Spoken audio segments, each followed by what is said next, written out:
అబ్బాయిలకి కోపం అంటే అంత ఈజీగా ఎందుకు వచ్చేస్తుంది? ప్రతి ఒక్క అబ్బాయి వాడి మనసులో ఉన్న బాధని, వాడి మనసులో ఉన్న టెన్షన్స్ని, ఫినాన్షియల్ ప్రాబ్లమ్స్ని, అవమానాలని అన్నీ పెట్టుకుని ఒక్కసారి అదుపు తప్పి ఫ్రస్ట్రేట్ అయిపోతాడు.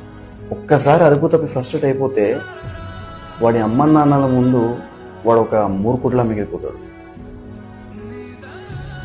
వాడు ప్రేమించిన అమ్మాయి ముందు వాడు ఒక సైకోలా మిగిలిపోతాడు. వాడి చుట్టూ ఉన్న మనుషుల ముందు పనికిరాని విధవలా మిగిలిపోతాడు. కానీ ఏ ఒక్కడు కూడా వాడు ఇన్ని రోజులుగా మోస్తున్న బాధ గురించి, రెస్పాన్సిబిలిటీస్ గురించి ఎవడూ పట్టించుకోడు, ఎవడూ మాట్లాడు.